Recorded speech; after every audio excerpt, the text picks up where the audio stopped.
गठबंधन हमारा जो एनडीए था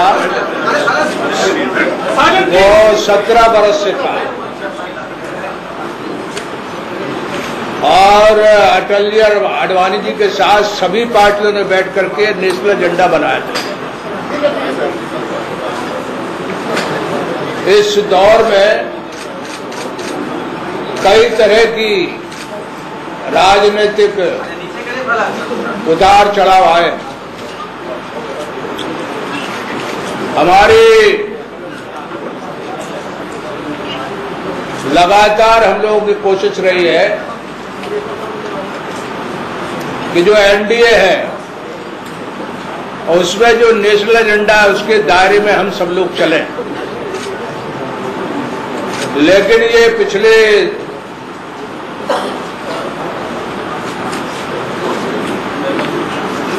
6-7 महीनों से जिस तेजी से जो घटनाएं घटी हैं, आपको मालूम होगा कि हमारे नेशनल यूनिवर्सिटी का नेशनल काउंसिल का देखो मैं निकाल दूंगा आपको, आंख चल जाती है, हमारी आंख वैसे खराब है। तो नेशनल काउंसिल का हमारा सम्मेलन हुआ, 1000 लोगों ने उसमें पार्टिसिपेट किया देश भर के, और हमने साफ कर दिया था कि जो नेशनल एजेंडा सारी पार्टियों के साथ और हमारे जो नेता थे उनके साथ जो बना है उसके दायरे में ही 17 बरस अच्छे से हम चलते रहे। 17 बरस चलते रहे और पिछले 7-8 बरस से यहां भी बहुत अच्छा दोनों पार्टी के बीच में समन्वय रहा है। कुछ लोगों को छोड़ दें, लेकिन जो महत्वपूर्ण लोग हैं उनके बीच में एक बेहतर तालमेल चलते रहा। जब गोवा में सम्मेलन हुआ राष्ट्रीय समिति का, तो हमारा नेशनल काउंसिल का जो आपके पास प्रस्ताव हम फिर से उसको डिस्ट्रीब्यूट कर देंगे, उसमें हमने साफ कहा कि हम बंधे हैं इस नेशनल एजेंडा के साथ, इसके दायरे के साथ। यदि इससे पार, इससे अलग कोई छलकेगा तो आगे बात चलेगी नहीं। मगर कई चीजें ऐसी हो गई जिसका विस्तार से बयान देना ठीक नहीं, लिखित बयान हमने दिया है, वो आपको मिलेगा। और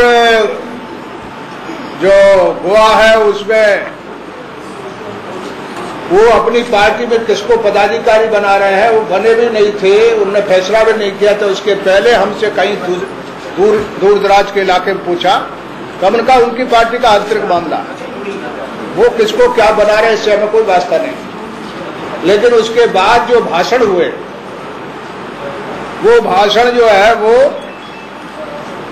जो हम लोगों का दायरा है, ये सारे अजीब, हमारा देश बहुत तरह की विसंगतियों से भरा हुआ है और सबको साथ लेकर के हमारी पार्टी में, चाहे वो जयप्रकाश जी हो, लोहिया जी हो, चौधरी चरण सिंह हो, कर्पूरी ठाकुर हो, ये हमारी पार्टी की हमेशा धारा रही है, यानी विचार और राह रही है। हमने ये जो समझौता किया था, इसमें हेगड़े साहब थे, जॉर्ज साहब थे, नीतीश कुमार जी थे और बहुत लोग रहे होंगे, चंद्रबाबू नायडू होंगे। जब एक बार 17 दिन की अटल जी की सरकार बनी थी, उसमें हमारे लोग नहीं गए थे। जब तक नेशनल एजेंडा नहीं बना तब तक हमारे लोग, जब बन गया तब शरीक हुए थे और उस नेशनल एजेंडे के दायरे में सारी पार्टी चल रही थी। लेकिन ऐसी स्थिति हो गई है और देश भर में हमारा कार्यकर्ता भी बेचैन है कि इतने पुराने हमारा आज पार्टी जरूर सुकड़ गई होगी, क्योंकि जब हम जब एनडीए में गए तो जेडीयू भी और सपा पार्टी, ये दोनों राष्ट्रीय पार्टी थी, वो सुकड़ते गए। हम उन सब बातों को बर्दाश्त किए, लेकिन उसूल पर जब आ चाहिए तो बात जो है वो, कल शाम से मैं आया हूं तो सारे कार्यकर्ताओं से, सारे एमपी से, सारे विधायकों से, जो पार्टी की कोर ग्रुप की बैठक है उसमें भी जो परिस्थिति है और जिस तरह से आजकल जो पार्टी है, जैसे अटल अडवाणी जी के जमाने में एक विश्वास के साथ सब चलता था, आज हमको लगता है कि ये कठिन हो गया। और कठिन हो गया तो गठबंधन यारी से चलता है, दोस्ती से चलता है, वो स्थिति नहीं है। और सिद्धांत के बारे में कल एक जनरल सेक्रेटरी उनका गया है लखनऊ, तो उन्होंने ये कहा कि जो राम मंदिर है वो हमारे एजेंडे में है। तो रोज इस तरह की बात छलकती है जो हमारे पार्टी के कार्यकर्ता को और देश की जनता को खटकती है। इसलिए सारे प्रयास हमने कई दिन से किए। अब और नीतीश जी लगे रहे कि चीजों को चलाएं, लेकिन आज स्थिति ऐसी आई कि हमको अपनी पार्टी की जो बैठक है राष्ट्रीय पदाधिकारियों को और जो संभव का जो जिला प्रांत के अध्यक्ष, उनको सबको बुला करके, जो यहाँ के मंत्रिमंडल के लोग, उनके साथ बात करके, यानी एक तरह से हमने सबसे बातचीत करके ये हुआ कि अब गठबंधन, और 2-3 बातें यहाँ भी हो गई जो बिहार है, ये आप नीतीश जी बताएंगे। तो सारी चीजों को देख करके हमने ये सोचा कि अब जो जिम्मेदारी दी गई थी राष्ट्रीय काउंसिल में, अंतिम जो प्रस्ताव किया था वो आपके बिहार के अध्यक्ष दिग्विजय सिंह जी ने, वशिष्ठ नारायण सिंह ने अंत में प्रस्ताव रखा था कि कोई विशेष परिस्थिति आ जाए तो अध्यक्ष और फिर नीतीश जी से सलाह मशवरा करके कोई भी फैसला कर सकते हैं। लेकिन हम दोनों ने फैसला नहीं किया। हमने फिर से पार्टी के जो महत्वपूर्ण साथी, उनको सबको बुला करके हमने सबकी राय ली, और एक आम राय जो बन रही है कि अब साथ चलने से ना तो उनके गठबंधन को लाभ होगा और ना हमारी पार्टी के लिए ये हितकारी होगी, और मैं सोचता हूं उनके लिए भी ठीक नहीं है। इसलिए हमने फैसला किया है कि अब उनका रास्ता और हमारा रास्ता अलग हो। इसलिए आज जो है वो गठबंधन एक तरह से, यानी जेडीयू उससे बाहर आ गया। यही मेरा, इतना ही मेरा कहना है। आपको एक बात, और एक बात और जो भूल गया था, ये नैतिकता का तकाजा है कि मैं कन्वीनर हूं, इसलिए मैं आज समय मेरे पास नहीं है। मैं आज जो कन्वीनर की जिम्मेदारी मेरे सर पर है उसे मैं आज त्यागता हूं, और इन्हीं बातों के साथ मैंने मोटा मोटी और जो वक्तव्य है वो आपके बीच में चला गया है, उसमें विस्तार से कहा गया है सारी चीजों को, कैसे कैसे ये मामला यहाँ तक पहुंचा है। एक मिनट, एक स्टेटमेंट है पार्टी की तरफ से, वो आपके पास सर्कुलेट किया जा रहा है।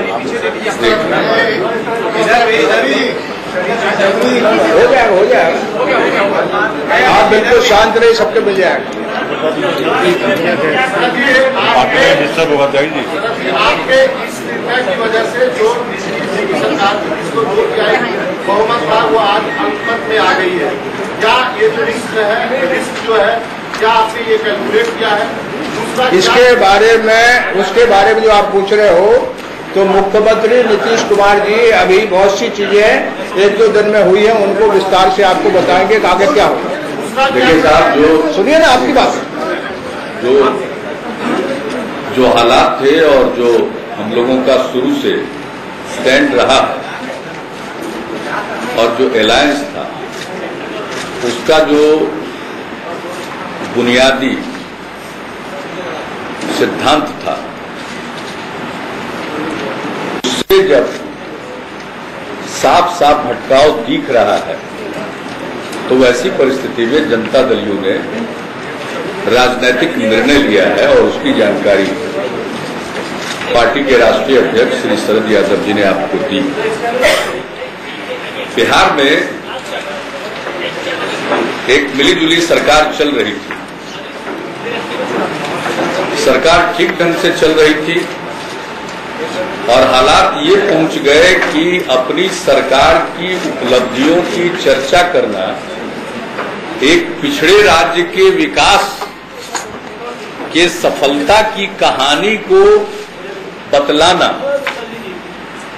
अपनी पार्टी के मीटिंग में जो हमने किया 14 अप्रैल को जनता दलियों के राष्ट्रीय परिषद में, उसको भी माना गया कि वो किसी के खिलाफ है।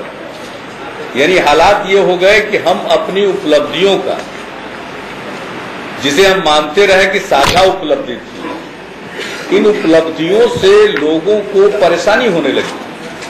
हालात यहां तक बिगड़ चुके हैं, इसलिए उस स्टेटमेंट में इन बातों की, हालात की चर्चा की गई है। हम तो चाहते थे बिहार में अगर चल रहा है तो चले, लेकिन हम अपने बुनियादी सिद्धांतों से समझौता नहीं कर सकते हैं। जब तक बिहार का जो ये गठबंधन था, इसमें बाहरी हस्तक्षेप नहीं था, तब तक ये ठीक ढंग से चला। जब बाहरी हस्तक्षेप करने की कोशिश हुई, इसमें कठिनाई उत्पन्न हुई। आज से 3 साल पहले भी एक बार 2010 में 12 जून को एक कठिनाई उत्पन्न हुई थी पटना में, लेकिन वो किसी तरह से रिजॉल्व हुआ था। अब जो दौर चला है, वो हमारे सहयोगी दल में नया दौर है। हम उस दौर से अब सहमत नहीं हैं और न उन तौर तरीकों के हम अभ्यस्त हैं। जब 1995 में आदरणीय अटल जी ने और आदरणीय अडवाणी जी ने हम लोगों से चर्चा की थी और 96 में पहली बार समता पार्टी और भारतीय जनता पार्टी का सीटों का तालमेल हुआ था लोकसभा के चुनाव में, तब से ही कहानी शुरू हुई। अब तो जो नया दौर चला है और अब बिहार में भी हस्तक्षेप इतना बढ़ गया और बिहार के लोग ऐसी परिस्थिति में आ गए कि निजी बातचीत में अपनी व्यवस्था का बयान करते हैं और सार्वजनिक रूप से जो उनका एक पार्टी का स्टैंड हो गया है, जो स्पष्ट तौर पर चारों तरफ दिख रहा है, तो उस स्थिति से सहमत होने की कोई गुंजाइश नहीं थी। हम लोगों ने कोशिश की। कल हमने अपने सहयोगी पार्टी के नेताओं को आमंत्रित किया। कटिहार से मैं सेवा यात्रा से लौटा। लौटने के बाद मुझको लगा कि भाई बात करनी चाहिए, इतने दिनों से हम साथ काम कर रहे हैं, अगर साथ चलना अब संभव नहीं है तो भी हम बातचीत कर लें कि कैसे अलग हो। वो जो कहते हैं वही रास्ता मान लेते हैं। नहीं आए, हाँ कहकर फिर नहीं आए। अंत में हमारे सहयोगी मंत्री श्री विजय चौधरी जी को माननीय श्री सुशील कुमार मोदी जी ने फोन करके कहा कि अब हम आ नहीं सकते। जो उनको उन्होंने फोन पर कहा, उन बातों को कहने की कोई जरूरत नहीं है, लेकिन वो नहीं आए। फिर हमारे जो 2-4 साथी उस बैठक में शामिल होने वाले थे वो बैठे, तो हम लोगों ने सोचा कि भाई बुलाने पर तो नहीं आए और अखबारों में खबर छप रही है कि अब काम नहीं कर रहे हैं तो ये लौट आ रहे हैं। ये स्थिति, काम नहीं करना मंत्री रहते हुए, ये ठीक स्थिति नहीं होती। तो हमने सोचा कि भाई क्या स्थिति है, कैबिनेट की बैठक आज बुलाई और जो रूटीन एजेंडा था उस पर बैठक बुलाई। कल उसकी सूचना भेजी गई। आज कैबिनेट की बैठक थी 11:30 बजे, उसमें भी वो लोग नहीं आए और समाचार पत्रों के माध्यम से, मीडिया के माध्यम से जानकारी हुई कि वे काम नहीं कर रहे हैं और ये सारी बातें। तो भाई ये जो अपना पार्लियामेंट्री सिस्टम है, लोकतांत्रिक प्रणाली है, इसमें जो सरकारें बनती है, मंत्रिपरिषद का गठन होता है, इसमें या तो कोई मंत्री रहता है या नहीं रहता है, बीच की स्थिति नहीं होती। त्याग पत्र देकर कोई काम न करे तो ये बात समझ में आती। लेकिन बगैर दिए काम नहीं करना एक विचित्र परिस्थिति उत्पन्न हुई, और आज जब कैबिनेट की बैठक में नहीं आए तो हम लोगों ने फैसला लिया कि ऐसी परिस्थिति में हम विश्वास मत हासिल करेंगे, और 19 जून को बुधवार को विश्वास मत हासिल करने के लिए विधानसभा का विशेष सत्र बुलाने की सिफारिश हम लोगों ने महामहिम राज्यपाल से की, और उनसे हम मिले भी हैं, उनसे हमने चर्चा भी की है, और 19 जून को हम विश्वास मत हासिल करेंगे।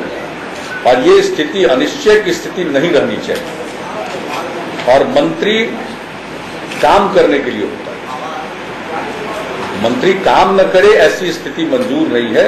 इसलिए हमने कुछ मंत्रियों को मंत्रिपरिषद से हटाए जाने की भी सिफारिश कर दी, और 11 मंत्री, उसका नाम आप जान लीजिएगा। हमारे लिए तो मंत्री हैं, जब तक हमने सिफारिश कर दी है तब तक तो हमारे लिए मंत्री है 11, तो हमने वो सिफारिश भी कर दी है। और इसके बाद पार्टी की मीटिंग में जो तय हुआ है उसकी जानकारी आपको आदरणीय शरद यादव जी ने दे दी है, और जो हमारा ये पोजीशन क्यों है, क्यों हम ये निर्णय लेने के लिए मजबूर हुए हैं, क्योंकि उसमें ज्यादा वक्त लगेगा, इसलिए एक रिटन स्टेटमेंट भी आपको दिया गया है। आप उसको देख करके जो इसका जिक्र आदरणीय शरद जी ने किया है उसका जिक्र है, वर्णन है। अब जो कुछ भी हम लोगों की बुनियादी बातें हैं उससे पूरे तौर पर भटकाव हो चुका है, तो दीवार पर की जो लिखावट है उसको हम न पढ़ें तो लोग हम लोगों को गलत ठहराएं।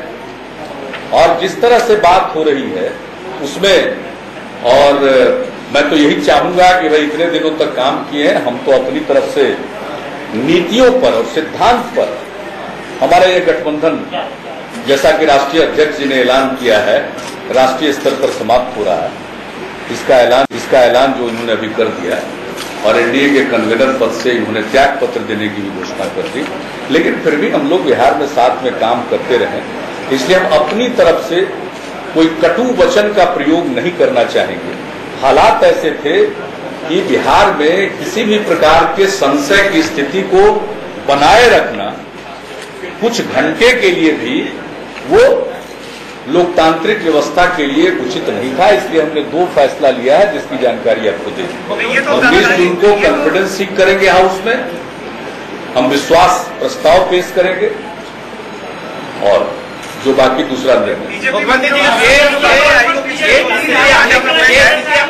पिछले 2-3 दिनों का ये डेवलपमेंट है कि बीजेपी मंत्रियों का जो व्यवहार रहा, दफ्तर नहीं जाना और कैबिनेट में नहीं जाना, लेकिन ये तो संकेत पहले से थे। जिस तरह से आपने कहा था कि हम दिसंबर तक का इंतजार करेंगे, और अभी उनको कैंपेन कमेटी का चेयरमैन ही नरेंद्र मोदी को बनाया गया था, तो उस सूरत में अभी ये फैसला क्या हो गया? शरद जी ने उसको बहुत अच्छे ढंग से एक्सप्लेन कर दिया। कैंपेन कमेटी के चेयरमैन पहले भी बनते रहे हैं बीजेपी में, कभी प्रमोद महाजन जी बने थे स्वर्गीय, कभी अरुण जेटली जी बने थे, लेकिन कभी उसका दृश्य कोई ताजपोशी का नहीं होता था।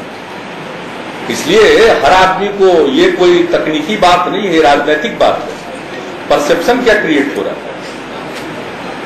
एक परसेप्शन पैदा होता। हम एक राजनीतिक दल है, हमें अपनी पार्टी को भी चलाना है, हमें अपने नीति सिद्धांत के अनुरूप अपना आचरण भी रखना है।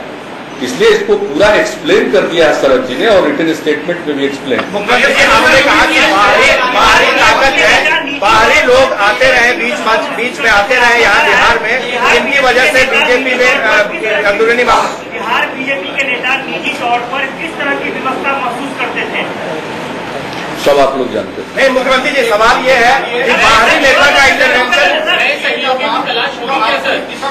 ऐसा है,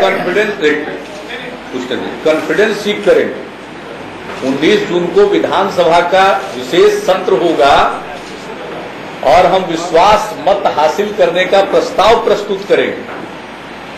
आज की तारीख में बस यही है। बाहरी नेता का इंटरवेंशन आपने कहा है, अरे कौन नेता है वो जो बाहरी नेता है बीजेपी के, जो यहाँ इंटरवीन करते थे और रिश्ता खराब करते थे? क्या नरेंद्र मोदी? समझने वाले समझ गए, ना समझे वो अनाड़ी है। क्या कांग्रेस पार्टी सेक्युलर है? क्या कांग्रेस पार्टी सेक्युलर है? आज सब चीज को डिस्कस करने की जरूरत नहीं है। इस कांग्रेस पार्टी सेक्युलर और कॉम्युनल बीजेपी सरकार है ऐसा है कि आप जो संबंध टूटा है तो ये एनडीए के साथ एनडीए को जो मैंडेट मिली थी 2010 में उसके साथ डिसरेस्पेक्टफुल होंगे जेडीयू। यह हास्यास्पद बात है। वो जो मैंडेट बिहार को मिला था, वो मैंडेट मिला था बिहार के लिए, न कि मैंडेट किसी और राज्य के विकास के लिए मिला था। बिहार का विकास जिस पर सब अभिमान करते हैं, उस पर अब लोगों का अभिमान नहीं बचा, उस पर अभिमान नहीं बचा, तो बात दूसरी है। और एनडीए का जो मैंडेट है, तो आप सबको मालूम है उस कैंपेन में कि एक व्यक्ति को नेता घोषित करके भी चुनाव लड़ा गया। इसलिए हम बार बार कह रहे हैं कि भाई बिहार का जो मैंडेट है, बिहार की जनता ने दिया है, वो बिहार के जनता दलियों और बिहार के भारतीय जनता पार्टी को मिले जुले तौर पर दिया था। बिहार की भारतीय जनता पार्टी जब तक बिहार केंद्रित रही, कोई समस्या नहीं आई। आज जब एक नई परिस्थिति उत्पन्न हो गई है जिसमें राष्ट्रीय स्तर पर हमें अलायंस में बने रहने में कठिनाई थी, उसको लेकर आज बिहार के अंदर भी अगर वो बेचैन हो गए तो फिर हमारा कौन सहारा था? बिहार के लोगों के सहारे तो हम लोग आगे बढ़ रहे थे। अब जब बिहार के लोगों ने ही कदम पीछे खींच लिया तो फिर हमारे सामने कोई विकल्प नहीं बचा। कौन जिम्मेदार है? हम लोग जिम्मेवार नहीं, इसलिए हम लोग जिम्मेवार नहीं है कि हम लोगों ने कुछ किया ही नहीं है। हम लोगों को तो मजबूर कर दिया गया इस तरह का फैसला लेने के लिए। सबको मालूम है हमारे बेसिक कंसर्न क्या है। शरद जी ने बार बार नेशनल एजेंडा पर जोर दिया। सबको मालूम है कि हम लोगों के बुनियादी कंसर्न्स क्या हैं। आप सरकार बनाना चाहते हैं, आपको ऐसी राजनीति करनी चाहिए कि एनडीए कौन कहे, एनडीए के आगे और एलाइज मिले। कल बहुत सारे एलाइज थे, तब केंद्र में सरकार बनी थी। कोई दूसरा गलतफहमी न पाले कि कोई एक पार्टी को, और एनडीए जब हम लोग थे तब भी उसको कोई पूर्ण बहुमत मिलने वाला। प्रधानमंत्री बनने के लिए 272 एमपी चाहिए, वो एनडीए से भी नहीं होता। आज तो जरूरत इस बात की थी कि एनडीए का हम फैलाव करें और अधिक से अधिक एलाइज कोशिश करें, साथ आ जाए। तो इसके लिए आपको विवादित मुद्दों को अलग रखते हुए ऐसी परिस्थिति पैदा करनी पड़ती जो सर्व स्वीकार्य कोई रास्ता हो। लेकिन बीजेपी ने आगे बढ़ चढ़ करके अगर कोई कदम उठाकर एक संकेत दिया है देश में, और लोग ऐसा समझते हैं कि कोई ऐसा हवा या आंधी या तूफान बह रहा है, तो मैं समझता हूं कि गलतफहमी के शिकार है। लेकिन खैर कोई गलतफहमी के शिकार रहे, ये ऐसा सबको आजादी है। लेकिन एक पार्टी के नाते, एक पॉलिटिकल पार्टी के नाते हमारे भी कुछ बुनियादी उसूल हैं जिनके साथ हमने कोई समझौता नहीं किया है। अब ऐसी नौबत आ गई कि अब उसके साथ या तो आप समझौता करिए या फिर बाहर जाइए। तो हमने सिद्धांत के साथ समझौता नहीं करने का फैसला किया, और इसका चाहे परिणाम जो भी हो उसकी चिंता मुझे नहीं और हमारी पार्टी को।